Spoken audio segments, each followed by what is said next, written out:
some friends who have joined today. They are from across the world, I can see. And with permission from the Venerable Bhantes, who are also here with us, shall we then start? And in the usual way, would I please request very humbly our Venerable Olande Ananda Mahathero, our co-patron, to administer Pansil, please.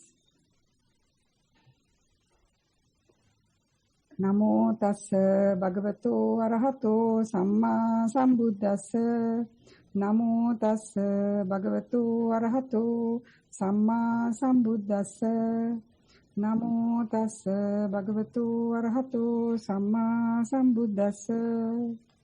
Buddhang saranang gacchami. Buddhang saranang gacchami. Dhammang saranang gacchami. Dhammang saranang gacchami. Sanghang saranang gacchami. Sanghang saranang gacchami. Dutiyampi buddhang saranang gacchami. Dutiyampi buddhang saranang gacchami. Dutiyampi dhammang saranang gacchami. Dutiyampi dhammang saranang gacchami. Dutiyampi sanghang saranang gacchami. Dutiyampi sanghang saranang gacchami. Tatiyampi buddhang saranang gacchami. Tatiyampi buddhang saranang gacchami. Tatiyampi dhammang saranang gacchami. Tatiyampi dhammang saranang gacchami. Tatiyampi sanghang saranang gacchami. Tatiyampi sanghang saranang gacchami. Panatipata viramani sikkhapadang samadhiyami. Panatipata veramani sikkhapadang samadhiyami. Adinnādāna viramani sikkhapadang samadhiyami. Adinnādāna veramani sikkhapadang samadhiyami. Kāmesu miccācāra viramani sikkhapadang samadhiyami. Kāmesu miccācāra veramani sikkhapadang samadhiyami. Musāvāda viramani sikkhapadang samadhiyami. Musāvāda veramani sikkhapadang samadhiyami. Surameraya majjapama dattana viramani sikkhapadang samadhiyami. Surameraya majjapama dattana veramani sikkhapadang samadhiyami. Visaranena saddhing panchasīlaṃ dhammang sadhukang surakkhitāṃ kattā appamadena sampadeta. Amabante. Sadhu, sadhu, sadhu. We will now proceed with the next item, which is the reading of the minutes. And can I please request one of our secretaries who are joined here with us, Ayanti, could you please read the minutes of the last meeting, please? Yes, Madam President, with the permission of the Venerable Bhantes, I read now the minutes of the meeting of the servants of the Buddha held on 26th February 2012 via Zoom. One little error there. I think it's 5th March, Ayanti. Sorry about that. It's 5th March. On 5th, I stand corrected. Yeah. On 5th March 2022 via Zoom, the meeting chaired by Professor Manuri Senanayaka commenced with the observance of Pansil administered by Venerable Olande Ananda Mahathera. After adopting the minutes of the previous meeting, a short meditation session was conducted by Venerable Ananda Thero prior to the day's Dhamma talk. The topic was significance of Samma Sankappa, right thoughts. The speaker was Mr. Das Miragala. Samma Sankappa, defined as right thoughts or concepts, belongs to the wisdom element of the doctrine and comprised of 3 categories: thoughts of renunciation, thoughts of non-hatred, and thoughts of harmlessness. Its placement after right view indicates that right concepts are perfected by the wisdom of right views, and in turn, right concepts, samma sankappa, help to perfect morality, sila. Thoughts of renunciation, nekkamma sankappa, are thoughts of giving up one's comforts and other distractions. The importance of such thoughts for deliverance from samsara is highlighted by they being classed among the perfections, paramita. Thoughts of non-hatred, avyapada sankappa, are thoughts of loving kindness, hence a sublime divine state of mind. Harmlessness or non-violence, avihimsa sankappa, is also a sublime state due to its similarity to compassion. In a world where unwholesome negative thoughts are more common than wholesome positive thoughts, the way to proceed to right thoughts is by the removal of unwholesome thoughts. Unwholesome thoughts were listed as kamma vitakka, vyapada vitakka, and vihamsa vitakka. That is, thoughts of sensual attachments, hatred, and violence. Sensual pleasures were likened to the bait that hooks one to the cycle of rebirth.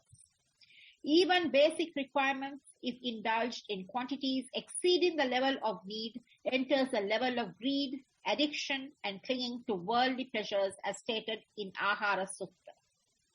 The use of equanimity and a dispassionate outlook was recommended as a way to monitor the messages from the six sense doors. This requires diligent practice with right mindfulness, appamadena. Persons guarding one's thoughts in this manner were described by the Buddha as upstream swimmers. The meeting ended after a discussion and sharing of merit with the devas and the departed. Thank you. Thank you, Auntie. Can somebody please confirm the minutes? Somebody who was there last time?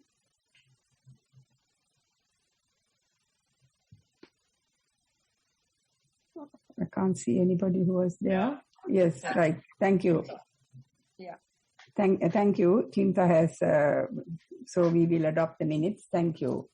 I will then just have one announcement, which is the next two meetings. On the 19th, we have Nadisha Vijay speaking to us on Metta, from Metta to Enlightenment. And on the 26th, the talk is by Anoja Vijayasekara, and it is on understanding the causes of dukkha. So much for this month's next two meetings. We will then get round to today's very important topic, and it is our great pleasure and privilege that we have today Venerable Panadure Chandarathana Swami Vahansa, who is Thero, who is well known. It doesn't need really any introduction to anyone who is here, I'm sure. He is a well-known meditation master, very popular, has a large following, I think, internationally. Venerable Bhante Chandarathana is the deputy abbot of Nissarana Vanaya Monastery in Maitriya, Sri Lanka.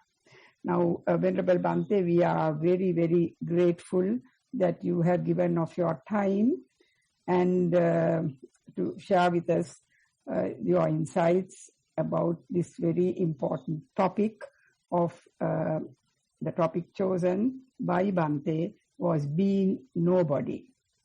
I think we all know that, and we know how difficult, with whatever the difficulty we face in life, even in our daily life, any sort of desire or wanting, any expectations, and likewise at the other end, any disappointments and despair, any disagreements, it all becomes hurtful or painful or worrying, because only if we have this, it's because of the I and the my and the mind coming in. So, Bhante, we are very grateful that it is a deep Dhamma, And it also is a way of relieving ourselves from the fetters that bind us to samsara, the conceit and the ego and the delusion of self. So Bhante, your taking up this difficult topic with us is very much appreciated. And I invite you to give us this, very humbly invite you, but could we please also make a request that you would start by conducting maybe 5 or 10 minutes of meditation to help us focus on the talk, Bhante. Yeah, thank you very much. Dear Venerable Bhantes and other devotees. So we are first going to start a short meditation session. So may you sit in a comfortable position. You can adjust yourself. Right now, maybe you may be in front of your computer. Probably you can sit in a comfortable position in a sitting posture. And you can keep your head straight, neck straight, and shoulders in a relaxed position. And your upper half of the body also straight but not rigid. And you can keep your arms resting on your lap and maybe your legs bent. You can recognize this posture as the sitting posture. We are not standing, we are not lying down, we are not sleeping, we are not walking, but we are sitting. You can recognize among different postures, now we are in the sitting posture. It is very comfortable posture and we have nothing to do, we can just maintain this posture. It's a very relaxed posture. And on the other hand, we can be aware of this posture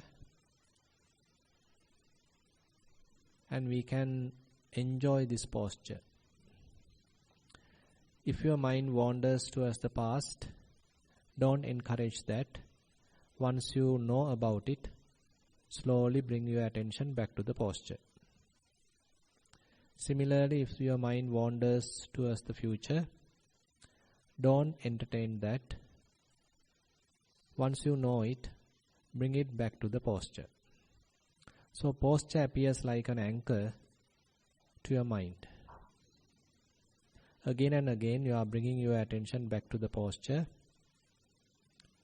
and you are trying to dwell in this posture. Be aware of the posture.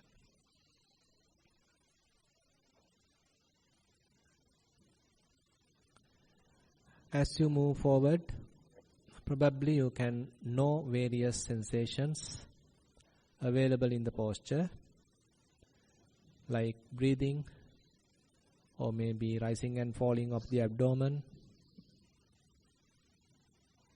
or maybe heart vibration, blood circulation, or various touching sensations.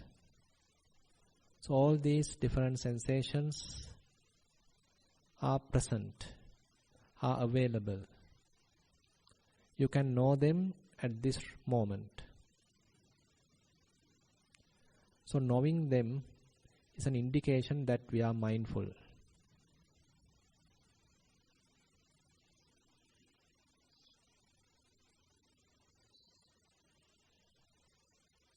Now you can take a long breath, deep breath, hold it for a while and then release.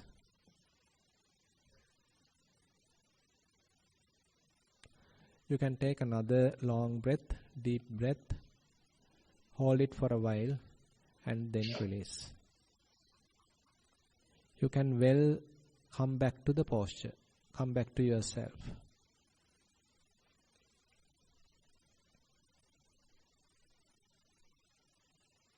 And try to be aware of your body. So it is so simple, and on the other hand, what you know is quite ordinary.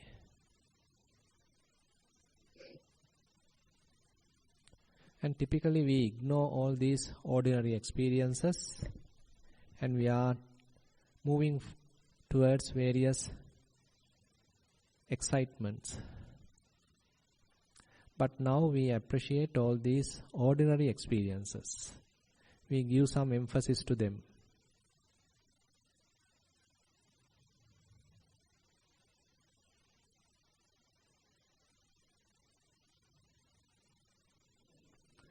Again, if your mind wanders, bring it back to the posture.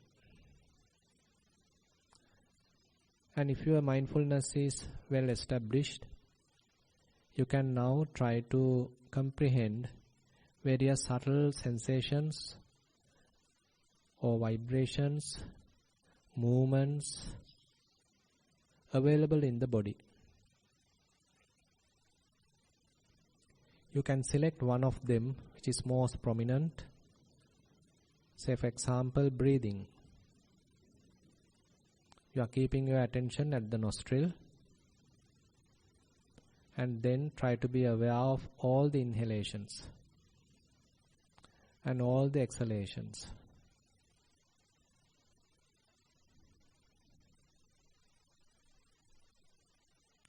Allow breathing to happen naturally and try not to miss any breaths. If your mind wanders, you may miss several in-breaths, several out-breaths. So have a kind of a determination not to miss any breaths. All the in-breaths you are fully aware, all the out-breaths you are fully aware.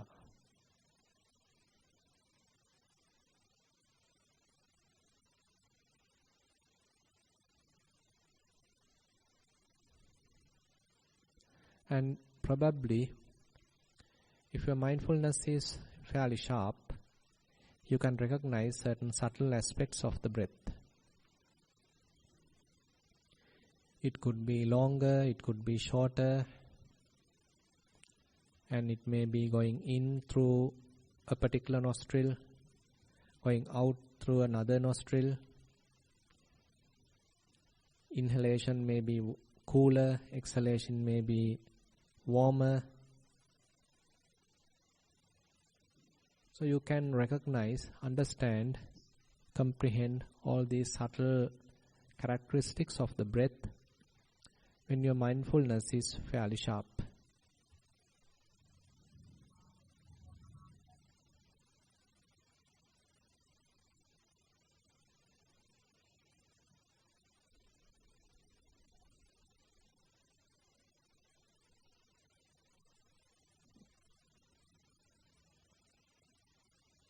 Once you are able to further improve your mindfulness, you don't need to limit yourself to the breath. You can comprehend various other sensations, various feelings, various emotions, as well as various thoughts.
Sadhu, sadhu, sadhu.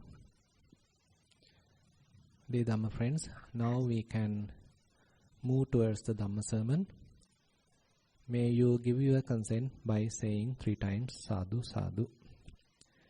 Namo tassa bhagavato arahato samma sambuddhassa.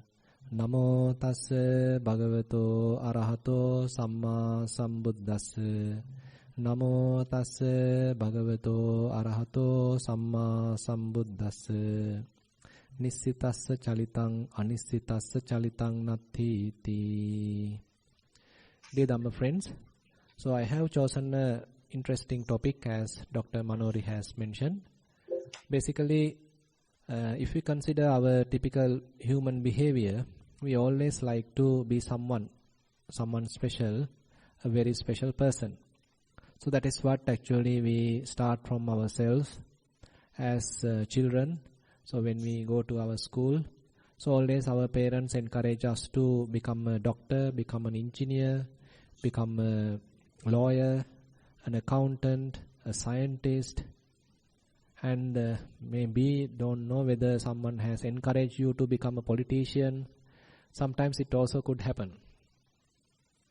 So likewise, we always have something to become. So we keep that as our aim, that as our goal. And we are driven by such goals.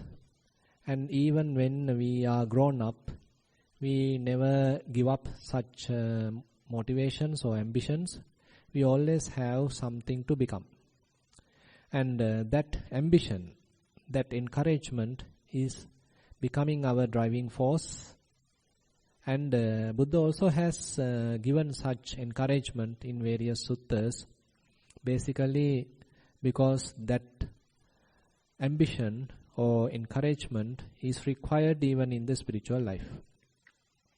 Sometimes different terminology has used, say for example, Chanda Iddipada, as a spiritual power, that what we have as a desire, say for example, to become enlightened, to become a stream winner, to become a Sakadagami, once returner, to become a Anagami, non-returner, to become an Arahant, fully enlightened being, or certain people try to become a Buddha. So likewise, various inspirations or various ambitions we have, and those are in a way helpful. But on the other hand, once we are developing certain amount of panya, wisdom, sometimes, certain times, we may understand the driving force what we have has to be let go of. But on the other hand, if we are trying to let go of such desires prematurely, then that also become a kind of a hindrance. So therefore, we need to recognize what is the necessity of these kinds of ambitions, where we want to become someone, and where such ambition is not necessary and also sometimes even harmful. If we recognize certain stages in our spiritual journey, we can recognize the development of the sila, the morality. Assume that you are a person who are with certain mishaps, and you still have certain transgressions in your morality, and then you are hearing a particular sermon and you are reading a book, or you are developing certain amount of mindfulness, and then you understand, okay, I have to correct these areas in my morality, and I have to become a good person. So this is a wholesome desire, because while being a immoral person, one is now wishing to be a moral person. So this is also a desire, but it is helpful. So your ambition is to be a moral person, and therefore you are developing morality, you are developing sila, and you understand what are the shortcomings in your morality, and now you are trying to develop your morality, overcoming all those shortcomings. Now you are becoming a moral person, and it's an interesting part, and you yourself have understood what are the shortcomings, and you had a desire to be a moral person, and now you have become fair amount of that such moral person. And without stopping there, now you want to develop samadhi, you want to develop concentration. And that also needs fair amount of encouragement, fair amount of ambition or inspiration, determination, because it is also not an easy task. Assume now you take sort of a samatha practice, tranquility practice in order to develop tranquility, concentration, and you are having a certain desire, I want to become a person with first jhana. I want to become a person with second jhana, third jhana, fourth jhana. So likewise, a person can have such ambition. It's also useful because at the moment our mind is fairly wavering, fairly not concentrated, restless, and always subjected to various hindrances like sensual desires, ill will, restlessness, regrets, or maybe different kinds of doubts. So all sorts of these defilements, hindrances you need to overcome. So in order to do that, you are maintaining some kind of a desire. You want to become a person with concentration. You want to become a person with a samadhi. So this is also necessary because such kind of a driving, such kind of a ambition, want to become a person with first jhana, is also helpful because we need such determination, then only probably we are developing ourselves. We are able to wake up in the early morning. We are able to practice mindfulness during our lunch time. Or we are able to develop mindfulness during our evening time. Without such good desire, we might not get that kind of an encouragement. So even therefore in the concentration practice, so this sort of encouragement is required. But without being stopped there, now assume that you undertake vipassana practice. Now slowly you need to develop certain amount of wisdom, and that actually change the whole situation. Say for example, if you develop elements meditation, or even before that if you develop certain understanding about the anatomical parts of the body. So far actually we thought our body is really beautiful and I am the most pretty person or handsome person. I am better than the other person, I am prettier than the other person. Such kind of thoughts were predominant in ourselves. Suppose now you are developing 32 parts of the body and you are again and again contemplating yourself, scanning the body, going through these contemplations, helps to understand this body is nothing but 32 parts. Now your perspective completely change. Though previously you had a idea that this body is beautiful and it belongs to me and it is myself, now you have a different understanding, thinking this body is nothing but 32 parts. And even certain person have another attitude that none of these parts are attractive, rather they are quite loathsome. And not only that, this body is not something compact, not a one unit, rather it consists of many parts. So your previous view of compactness has now broken, and now you understand this body is not a unit, it is not a something, but it's a combination of many parts. And now your previous ambition that you had, I want to become someone, maybe the prettiest person, most handsome, powerful person, now that being little challenged because you understood now this body is nothing but 32 parts and all those such parts are loathsome, and therefore your previous ambition is little threatened. And moving forward, assume that you are developing 4 elements meditation, Dhatu Manasikara. So as you develop Dhatu Manasikara, your understanding further develops. And more you understand directly various element characteristics. And each movement of the body you understand as a movement. It is not that I am moving or I am walking, rather it's merely a movement. And again, say sometimes you understand various vibrations, and sometimes you understand hardness, softness, lightness, heaviness. So likewise, very fundamental characteristics of elements, now you are able to understand. Now if one develops these kinds of meditation, the compactness of the body further removed, and you may have a more profound understanding. So this body is nothing but a combination of various elements and their behavior, so their characteristics. So every time this body shows certain characteristics of certain elements.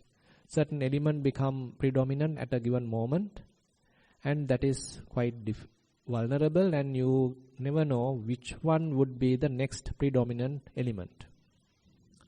So your understanding further develops.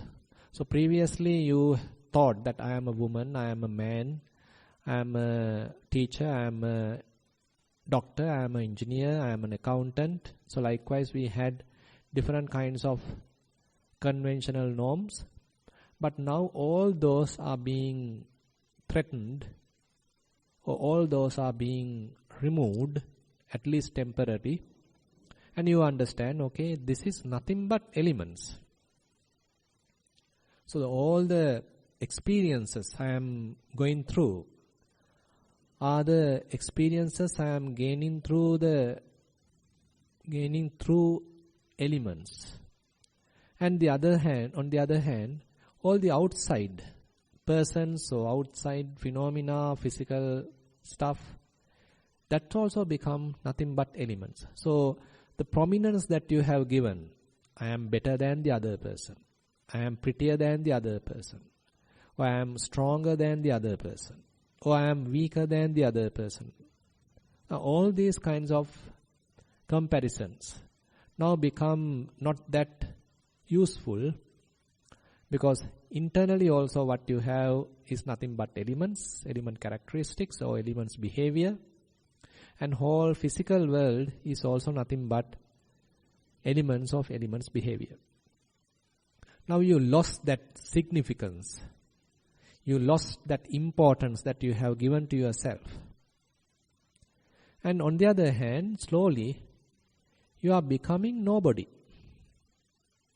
Previously you were a very important person, a VIP, but now slowly you become very much like a nobody. It is nothing but elements. The whole body, the manifestation of the whole experience, physical experience, you understand as elements characteristics or their behaviors. Outside also similar. So you are now removing the distinction between I and the others, or between myself and another person. So everything becomes somewhat similar, and the distinctions given become more and more faded, blurred, and slowly the different ambitions you had now probably could be changed. Now if we don't properly take this into a proper perspective, we probably think this is kind of an annihilation, or this is kind of a negative perception or negative perspective, or this is harmful, it is quite depressive. So likewise also one can think if we are not taking it into a proper perspective. So therefore, while developing vipassana or these kinds of elements meditation, we have to handle it properly, understanding the Dhamma and allowing some time to comprehend these insights, and slowly allowing the mind to accept it, Otherwise, we feel like that I being threatened or myself being threatened, and you can even get frightened. What has happened to me? Where am I? So such kind of a fearful thought also can be arisen. But if you are able to handle it properly and you allow these insights to grow slowly, gradually, and you have fair amount of knowledge gaining through the Buddha's teaching also in parallel, then you are able to properly handle it. You are able to handle it with a lot of confidence, and then you can slowly move forward. And on the other hand, as you are moving forward, so this understand further enhances by knowing the impermanent nature of all these elements. Constantly you understand none of these elements remain for a long time, but constantly they arise and pass away. And if we consider another type of meditation, say you are observing various sensations, so that too quickly arise and pass away.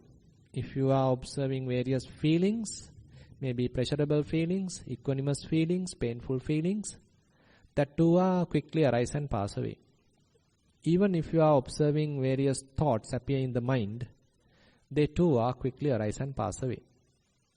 Wherever you are paying your attention, you understand their impermanent nature. So then probably you might get a second thought.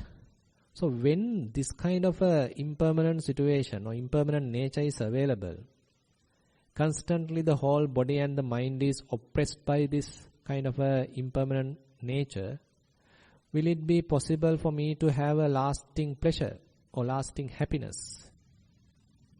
So this kind of a question might arise in your mind. And on the other hand, when this impermanent nature is prevalent, is it possible for me to have a lasting soul here or lasting personality here or a person, a being? Then these kinds of questions may arise in your mind. Then probably you may have to give a reasonable answer. Okay, is this a kind of a cause and effect relationship is going on? There can't be a lasting person or soul. There is nothing substantial here. There is no inner core. There is no inner essence.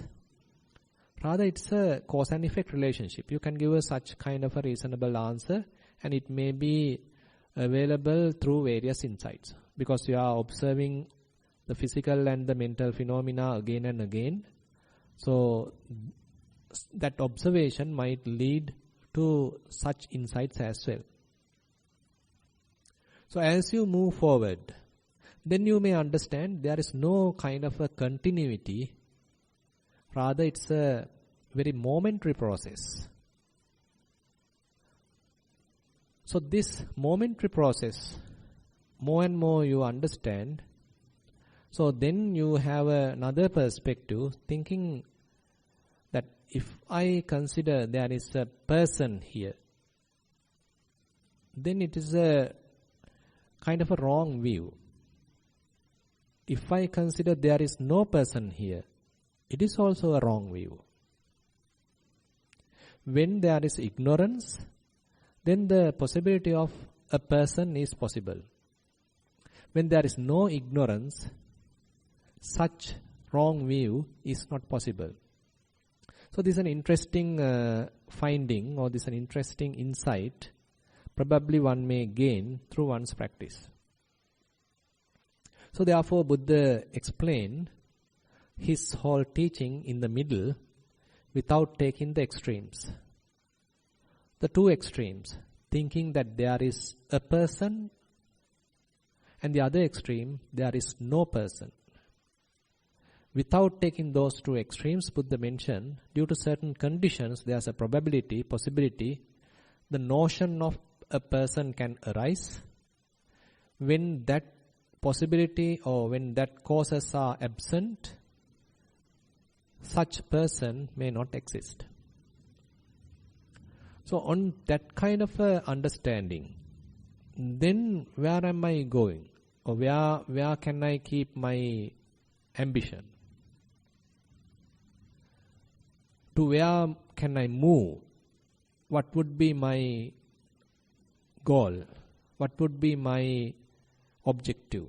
So this is another area one probably can think, because previously, say when you are developing morality, sila, you want to become a moral person. That would be your goal. And when you are developing concentration, you had a similar goal that I want to attain first jhana, or I want to have a fair amount of concentration. So you have such kind of a determination and you want to become. Now when you are developing fair amount of wisdom, can you be able to maintain such an ambition? So then we have to have a different perspective. Then we may understand, okay, so this desire is different. So we have kind of a driving force in ourselves.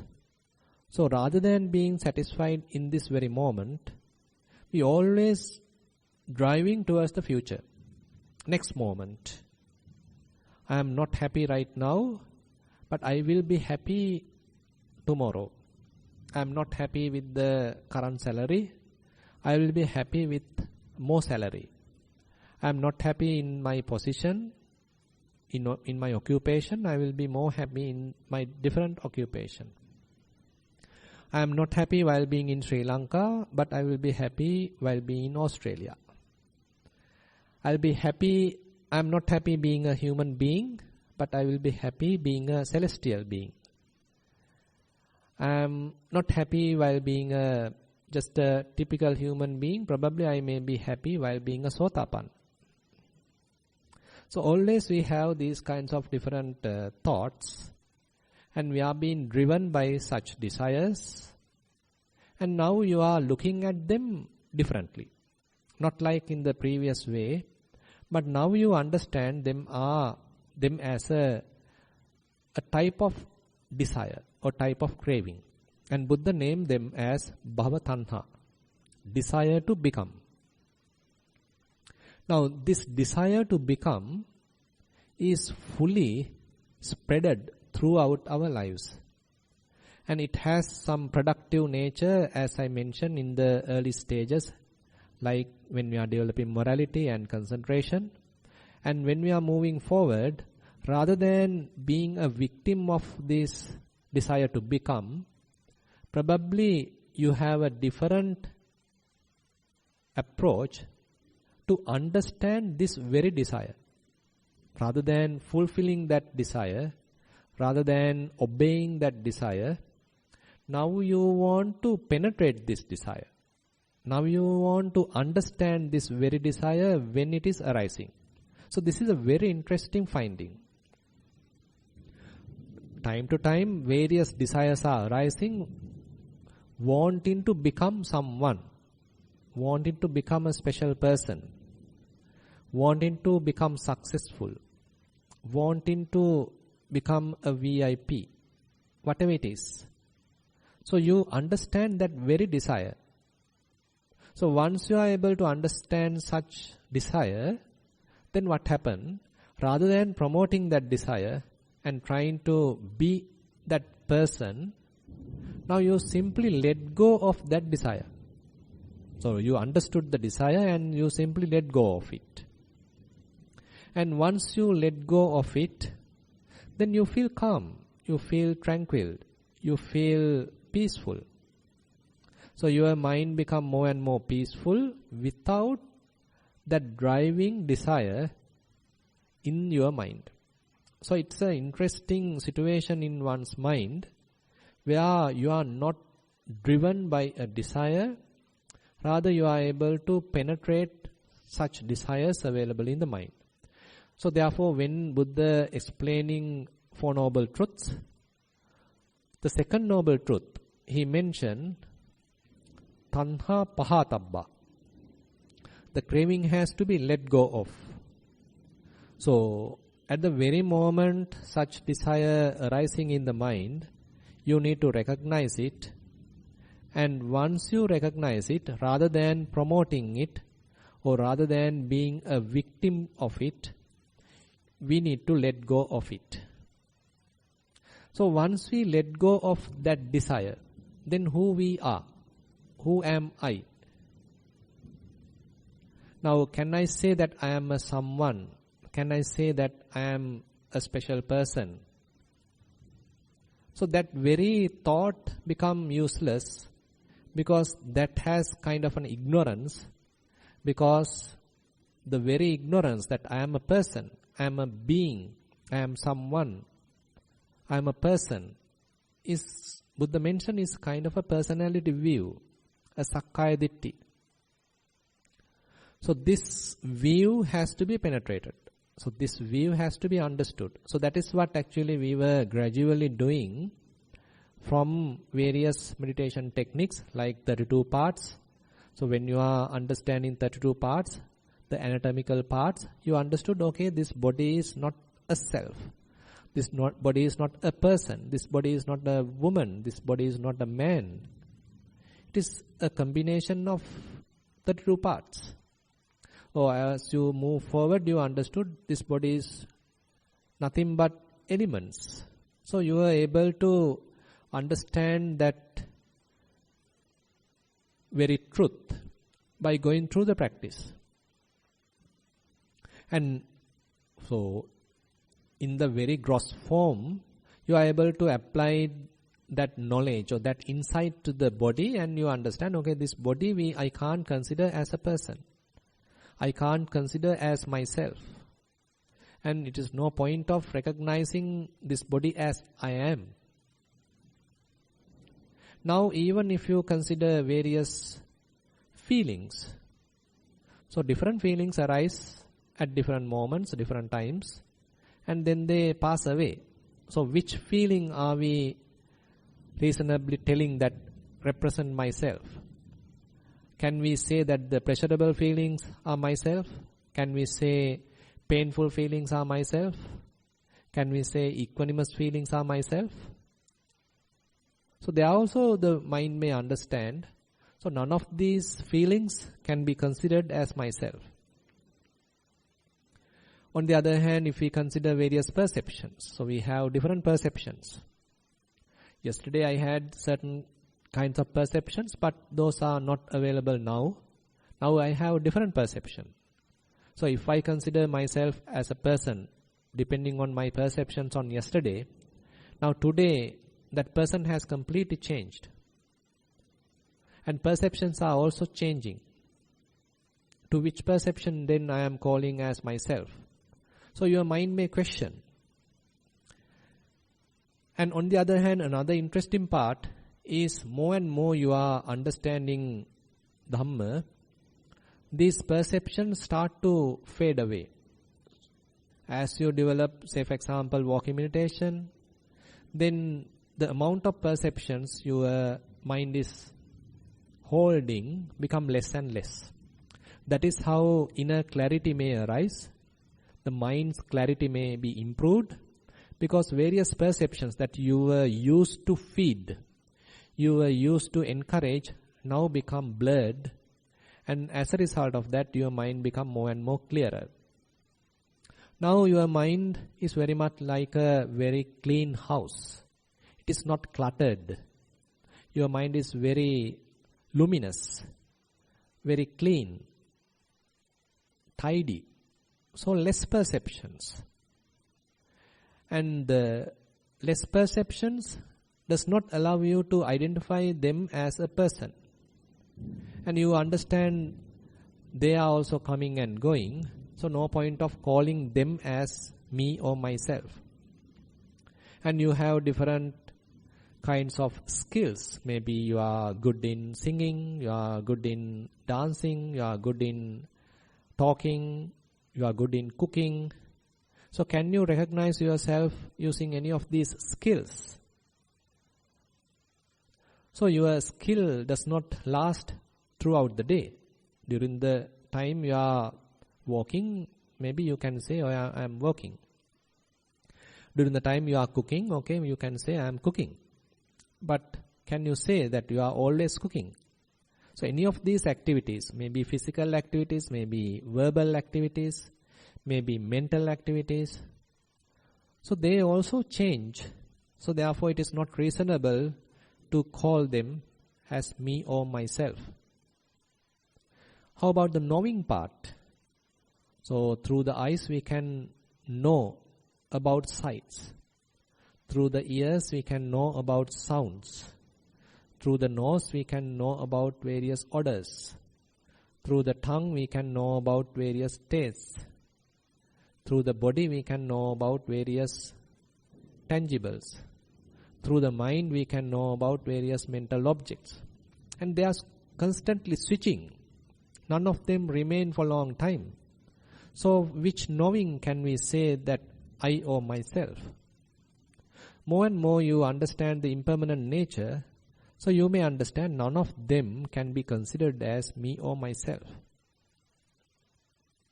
So in one sense you understand the impermanence. On the other hand, you understand that the whole mind and body is subjected to oppression of this arising and passing away. And on the other hand, you understand the whole process happened without your control, and there is no inner essence or nothing substantial.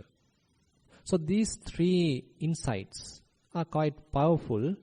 Probably it may even release the mind from any attachment. So when mind is free from any attachment, then the possibility of making I is impossible. Buddha says, in order for I to arise, in order for the notion of I to arise, there should be a clinging or grasping. If there is no grasping, there can't be any notion of I. There can't be any notion of self. So if we are able to experience, even for a shorter period, of this non-grasping state of mind, at that time there is no I-making or mind-making. So this is a very interesting experience that certain yogis are reporting.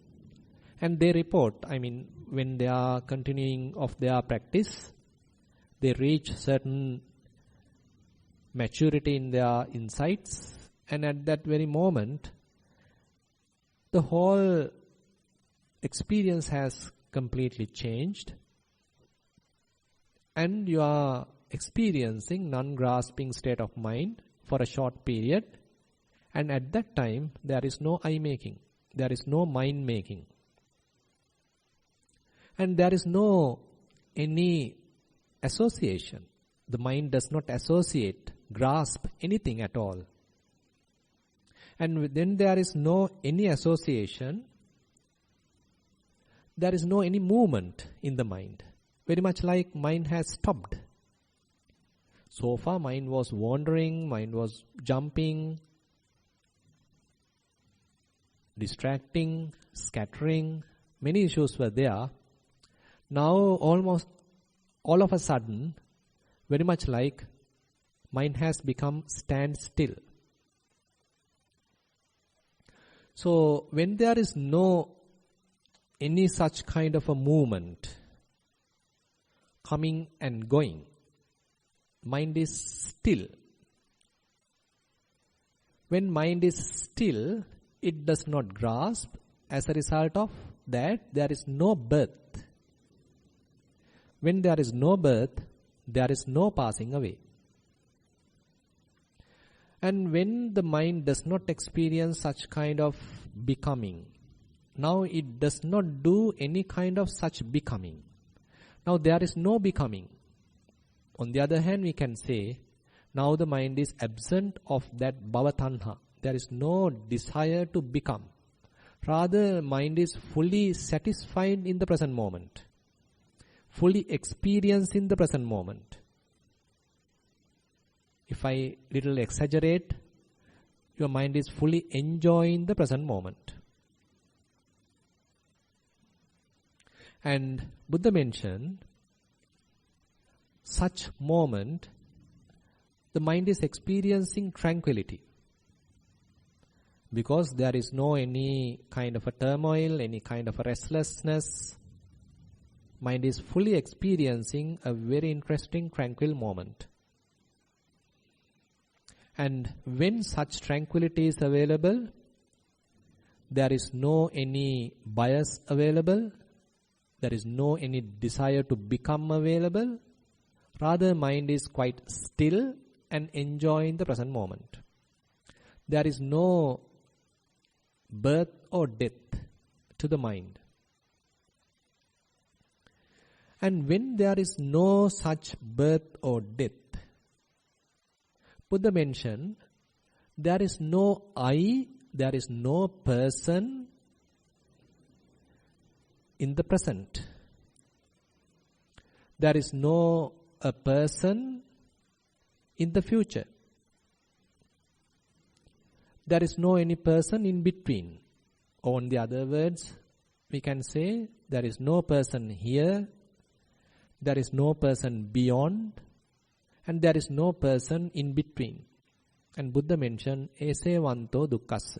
This is the end of suffering. So a very interesting formula in a way that we reach.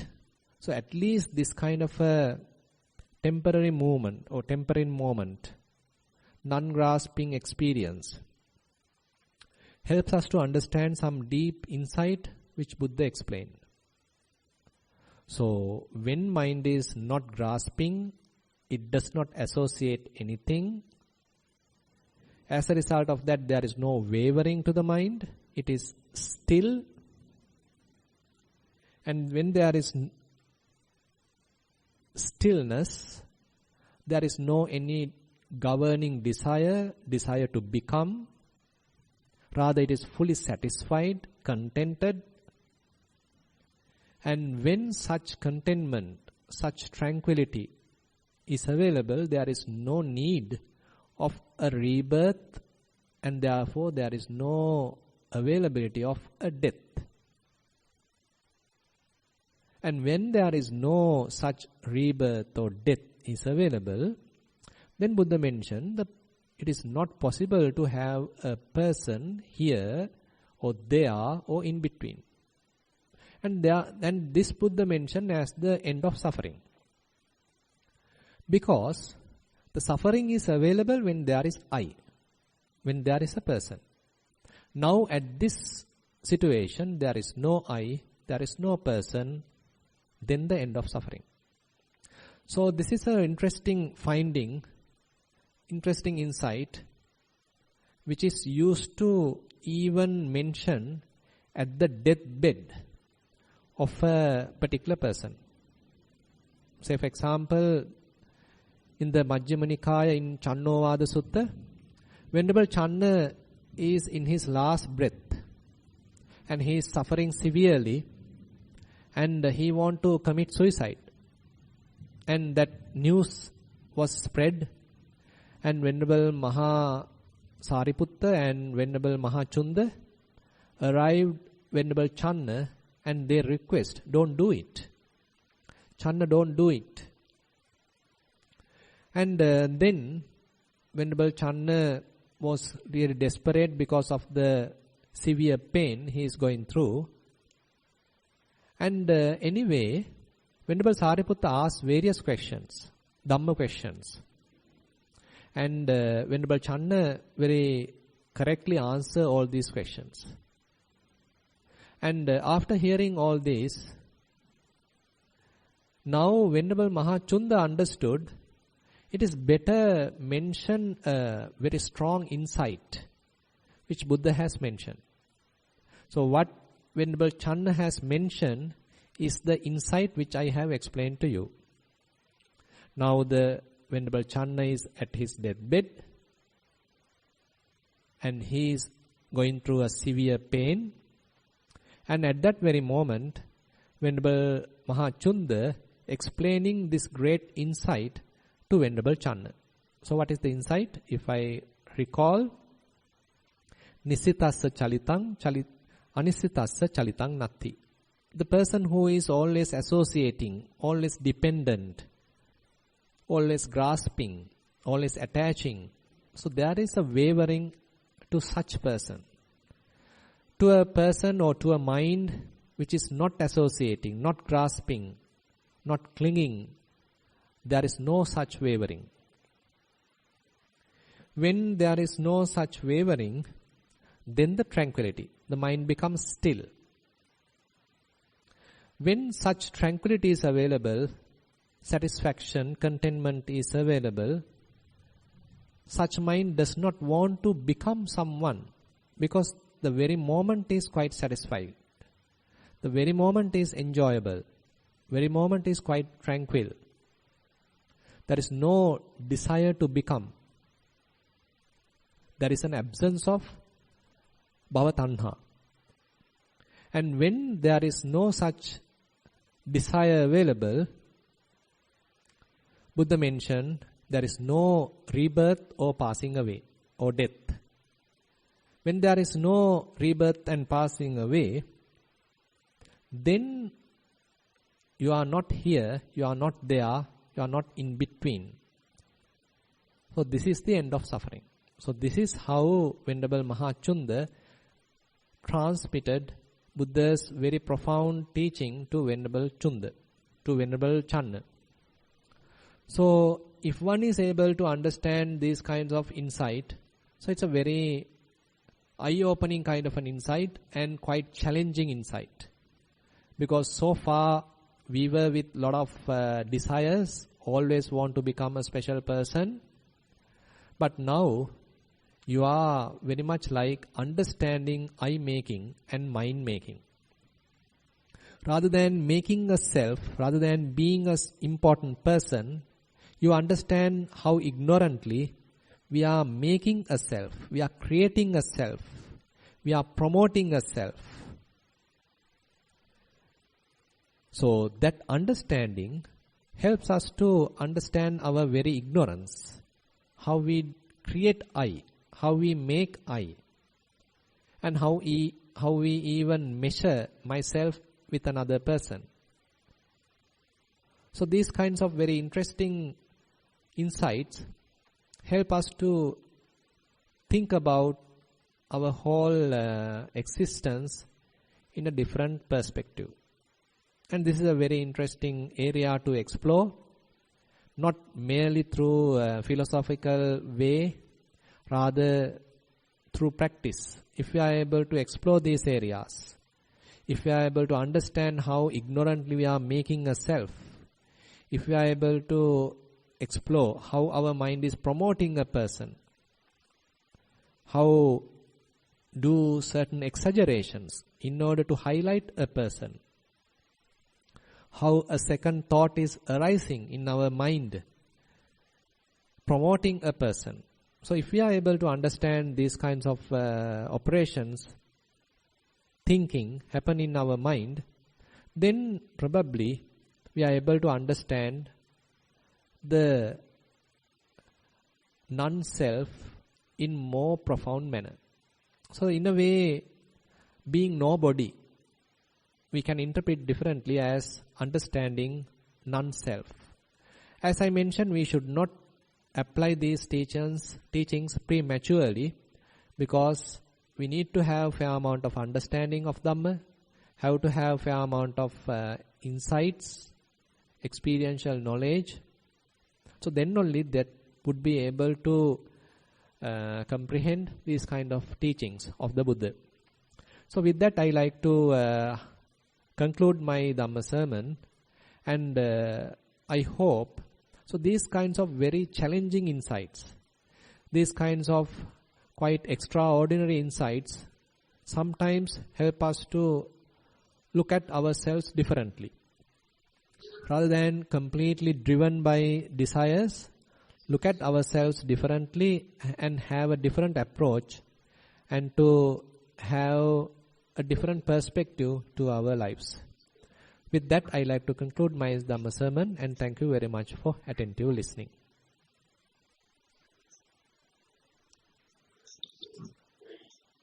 Much merit, Bhante, for such a clear taking us through step by step just by contemplating on the body mostly, only at the last bit that you did mention the feelings and perceptions, but just on the body alone, by contemplating it inside, step by step, how to reach this. We started off with a goal of being nobody, so there was a goal. I don't know, I think it's an amazing and very awesome desana.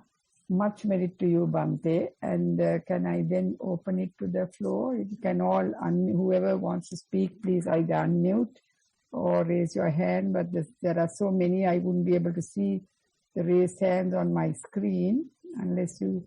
And we have the Venerables. Would you like to first comment or make Venerable Yushi is here, Venerable Olandeananda is here, I believe. Still, I can't see him. Well, if I may, thank you very much, Venerable.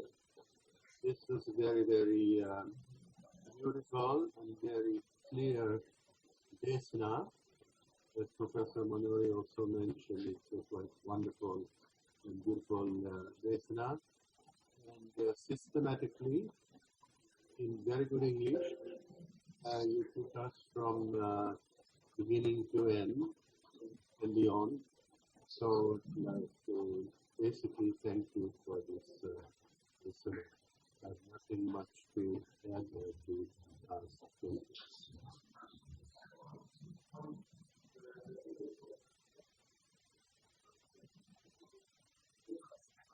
Venerable Yushi, and then we have Bhikkhuni Uppalavanna, I think, logged in.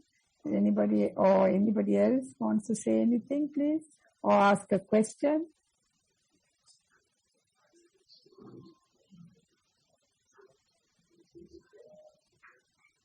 I know there are many meditators here, I can see from the names. Can we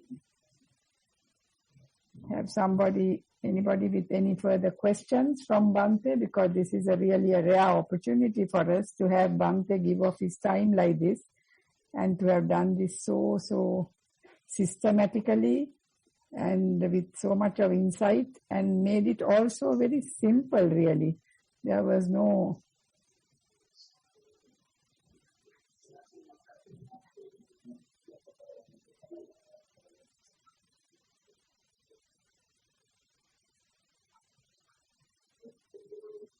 Can I make a comment? Yes, please. Go ahead. Is that Tamara? I can't see you. Yeah, go on. Yeah. It was a very succinct and a very clear presentation on a very difficult and a very complex subject. And I'm very, I think I have been very fortunate to be here today to listen to that. I was thinking we have to start in small ways now in our day-to-day life to address our thoughts, to find whether I'm trying to become somebody. At least, we can't be doing that the whole day, but we have to start small, trying to analyze our thoughts and trying to see what we are becoming and what we want to become, and to help with our lives. Thank you.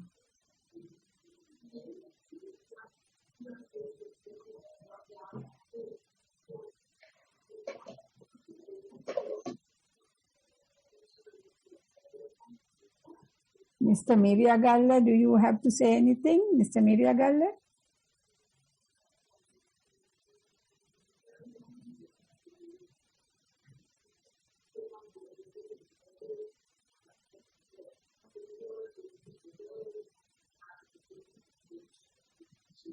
Manori? Yes, Bhikkhuni. Yeah, because... Please go ahead. Yeah, because thank you Bhante.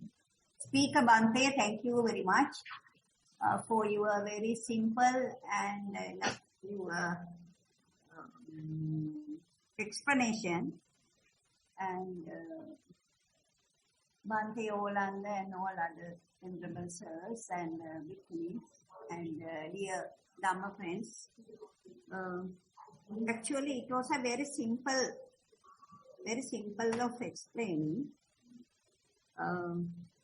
Actually, when there is no death or birth, it is the end of suffering. It is the end of dukkha. So, actually, what somebody has to try. Oh, yeah. What somebody has to try is to get rid of this I, me, mind feelings. Something very, very difficult. So it is the most difficult thing I think in this samsara that we could do. So when you have that now, as that Bhante showed us at the deathbed, or when there's the paining we get because we have that I feeling. It is my body. My body is aching, paining. I have a pain, I have a problem, all those. So it is understanding the elements. It is a combination of elements. Then only we can get rid of this thought, I, me and mine. So this being nobody or non-self, I think one can leave from being I. And as Bhante describes, even though it is very hard, that is what we all have to do. So to finish with creating I and myself. So then that will be the end of samsara.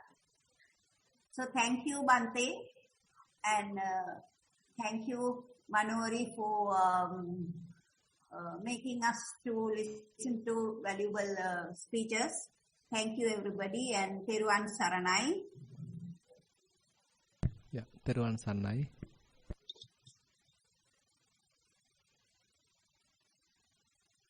Mr. Miriyagalla, you are muted. Can you hear me? Yes, now we can. Thank you very much, Bhante, and for this very valuable presentation. And I would like to find out from you now, there is the practical side, the meditation. Meditation alone, or sometimes there is some reference to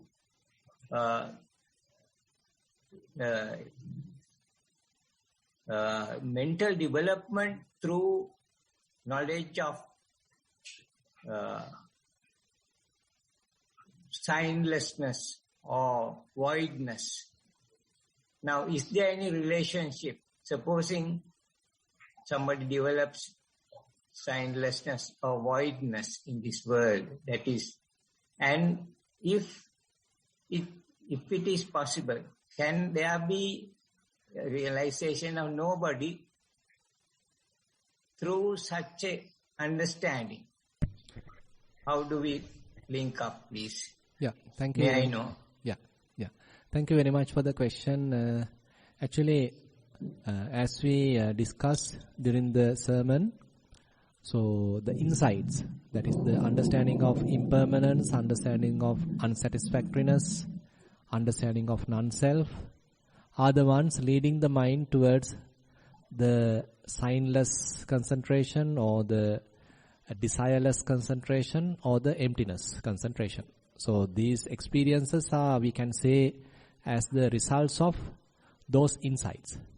So when such insights are fairly strong, then mind lets go of grasping and then mind become objectless, either using signless state or either using desireless state or either using emptiness state.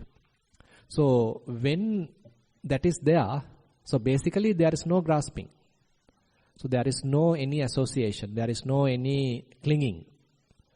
So that state and the emptiness state are very similar. So mind is empty, that means there is no grasping. There is no any kind of an association with any object. It is objectless. And mind is signless because it does not take any sign of any object. So it is signless. And again it is not taking any grasping, not doing any grasping. So we are talking the very same thing. So it with different terms. So the very insight that we discussed, Nisitasa Chalitang, Anisitasa Chalitan Natti. So that is the same state, what we can call as emptiness or signlessness or the desireless nature of the mind. So there's a big relevant or the same thing we can say. Thank you, Bhante.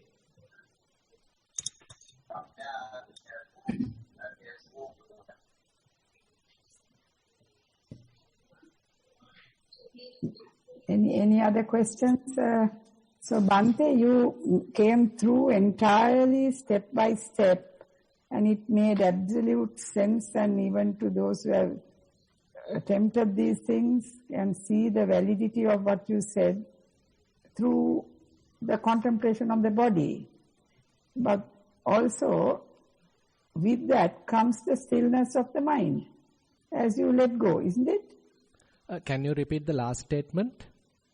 And with that, as you sort of dissolve into elements and into, you see that there is no difference between, you are not a person and there is no difference between you and others either. That is all, this is how it is. And no doubt conventionally there is something, but in reality no.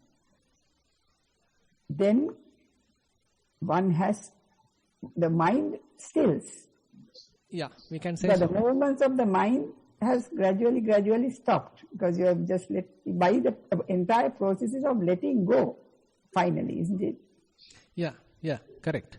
Because when mind realizes such insight, so there is no place to stay in a way. There is nothing to hold, there is nothing to attach, and there is nothing interesting. So the position to stay is lost. The typical nature of the mind is attaching with something and staying, and being somebody and associating that. But now through the insight practice, so we understand the impermanent nature, the unsatisfactory nature, non-self nature. So therefore, mind loses the grasping, mind loses the footing, and as a result of that, mind become objectless. So now mind is still, not by holding something, but by not holding anything. So this is a very interesting phenomena in a way. Now, say for example, in samatha meditation, still you have the possibility of stilling the mind. Say you are, assume that you are in a first jhana. So there also one can say, okay, my mind is still. There is no any distractions. I am absorbed to a jhana. And mind is very much like still, but holding something. So that is the jhana. That is the absorption. You are absorbing to some state of mind. As a result of that, there is no wavering. But on the other hand, what we discussed today, the insight practice, by letting go everything, by relinquishing everything, mind has nothing to hold. Mind has no desire. As a result of that, no need to go here and there, or there is no any movement. As a result of that, it is still. So it's, two approaches. But the final feeling is like what it is in the, enjoyable coolness sort of thing, stillness, which is wonderful. Exactly. So they are both then finally the same, but then the jhana ones haven't got this insight of letting go. I see the point. Yes, very, very true. Yes. Thank you ever so much, Bhante. Thank you. Yeah. Much merit.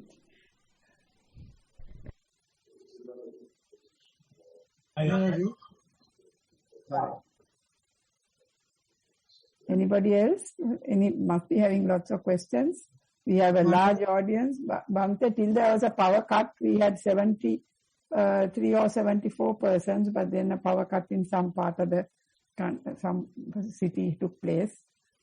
Manori, can I ask another? Yes, Mr. Miriagalla. Venerable Sir, now you mentioned the word blurred picture, a blurred picture. Can we sort of develop that blurred picture to a certain extent or to deeper extent and achieve a completely blurred picture which will give the same result, or can we progress to that insight? Yeah. So actually, when we are interested of something, when there is a desire, so that is where we are able to understand various signs. That is where we see very subtle information, and she is beautiful, she is colorful, and she is wearing a beautiful sari. So likewise, more information is available, and more signs are available, more marks are available. So mind is more involved, mind is so attached. But on the other hand, when we are developing fair amount of insights, so understanding that there is no person there, it is nothing but 4 elements and only the anatomical parts. So likewise, as we develop fair amount of insights, so that information, that colorful nature, that signs, interesting features become not that passionable, not that interesting. So mind, instead of developing passion, now develops dispassion, viraga. So as a result of that, if we move forward, even to the level that it is nothing but 4 elements, manifestations of 4 elements, then you may not see the very beauty or the interesting characteristics, signs, etc. What you see is the movements of various elements or the manifestations of various elements, and it is not interesting. It is not colorful. Just to give you a simile, say for example, you have a colorful picture. Assume that it is drawn with watercolors. Now you can see women, you can see flowers, you can see mansions, you can see vehicles, very, very beautiful. Suppose you have this beautiful picture and you are being attached to that and you want to make it yourself, you want to buy it, you want to have a picture of it, you want to have a sell it or whatever it is, and you have given enough value to it. But on the other hand, assume that due to some reason, someone has fallen a water bucket onto this picture. Now everything become blurred. Now you can't recognize those distinct characteristics. Now it is not interesting. So instead of passion, now what you have is kind of a dispassion. And now your picture has become blurred, image has become blurred, so that blurring actually arouses kind of a dispassion in the mind. So this kind of a situation happens in the insight practice. So as you are developing, say, elements meditation or Vedananupassana, the mindfulness on feelings, so as you develop, so all these distinct characteristics become more and more blurred. So you can't now distinctly know whether it is a earth element or water element or whatever it is, different characteristics. Now you can't no more comprehend. Now everything appear like mixed, appear like a flux. So now it is not interesting. It is not pretty. It is not beautiful. It is not attractive. So when it is not attractive, what you have is dispassion. So as you mentioned, we simply have to move forward. We have to simply continue the practice. So when this dispassion is further improved, then Buddha mentioned, okay, then the letting go may happen, relinquishment may happen. So it may happen even at the Vedananupassana level. Say you are experiencing different types of feelings, pleasurable feelings, painful feelings, equanimous feelings. At the beginning you are able to recognize different kinds of feelings. But as you are moving forward, as you are growing, so now you can't comprehend whether it is pleasurable or whether it is painful or whether it is equanimous, but it is nothing but a feeling. Everything very much like mixed. Everything has some common nature. Everything appear like flux. So as a result of that, mind simply let go of the desire, let go of grasping, let go of the interest into those feelings. And as a result of that, everything become blurred. And now letting go happen, the relinquishment happen.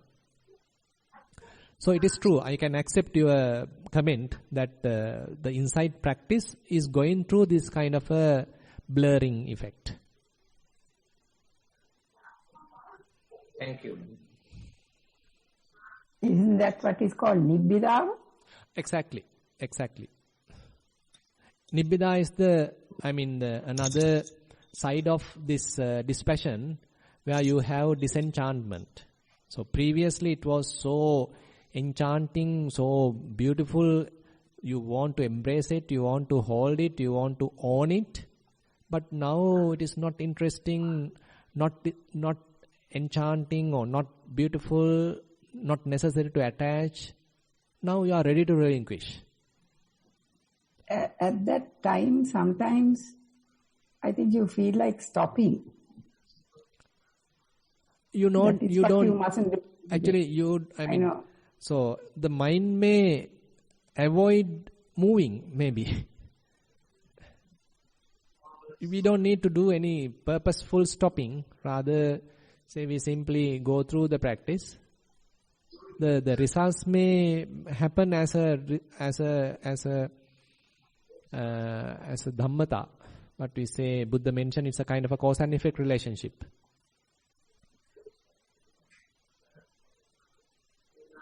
Right. We have come to the end of the time limit. Venerable Bhante, may I request you, I think, are there any other burning questions, or shall we then terminate this very, very valuable and very beautifully explained desana, and primarily on the body alone, even without complicating on the mind, I feel one can get so close to this. Ranjit, are you wanting to say anything? Yes, go ahead. Yes. May I ask a question, please? Yes. In the insight meditation, I have come across this Pali phrase, iti ajjattangva bahiddava, which I haven't really understood exactly what it is. I have two versions. One, to get out of your body and see what's happening inside your body. The other meaning given was to think about the other people and see what's happening in their body. So can probably explain that and tell us what it is, really?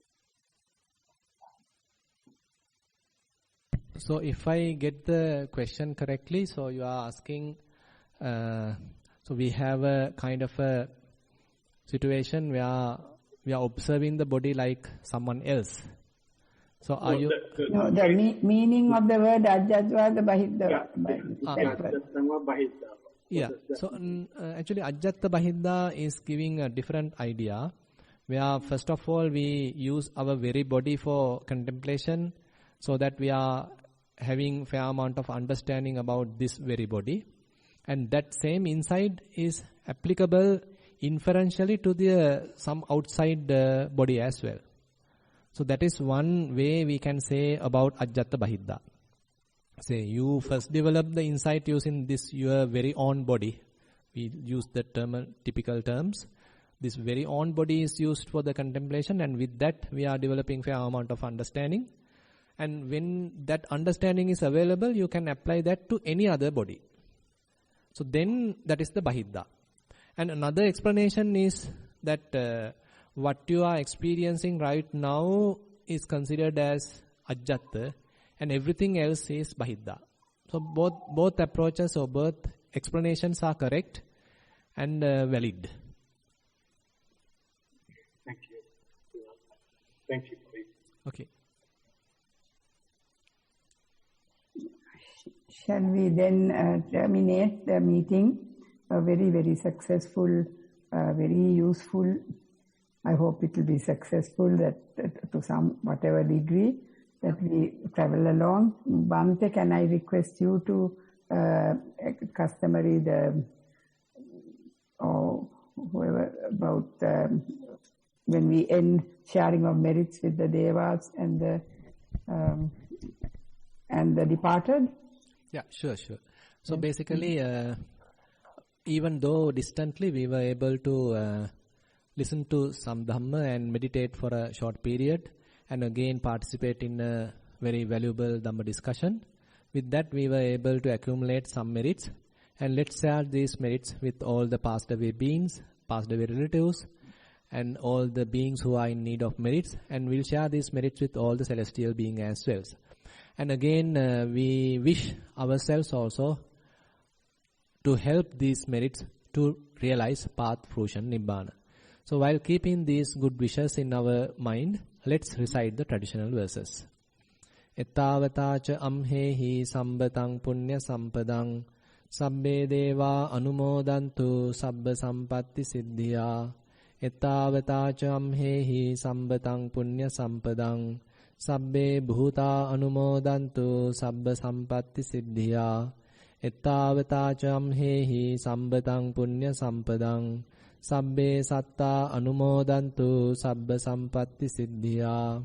Akasattha ca bummattha devanaga mahiddika punyantang anumoditva chirang rakkhantu sasanang. Akasattha ca bummattha devanaga mahiddika punyantang anumoditva chirang rakkhantu desanang. Akasattha ca bummattha devanaga mahiddika punyantang anumoditva chirang rakkhantu mamparang. Idang vo ñātīnaṃ hotu sukita hontu ñātayo. Idang vo ñātīnaṃ hotu sukita hontu ñātayo. Idang vo ñātīnaṃ hotu sukita hontu ñātayo. Imina punya kammena mami bala samagamo satang samagamo hotu yava nibbana pattiya. Imina punya kammena mami bala samagamo satang samagamo hotu yava nibbana pattiya. Imina punya kammena mami bala samagamo satang samagamo hotu yava nibbana pattiya. Sadhu, sadhu, sadhu. Sadhu. And Bante, may all your spiritual aspirations be fulfilled, and may you have a long and healthy life and guide, I would not say thousands, but even millions of persons on this correct path to Samma Ditti as you have done today. Sadhu, sadhu, sadhu. I will then, we will terminate. We will leave this meeting. Everyone, good health, safety, and a peaceful week.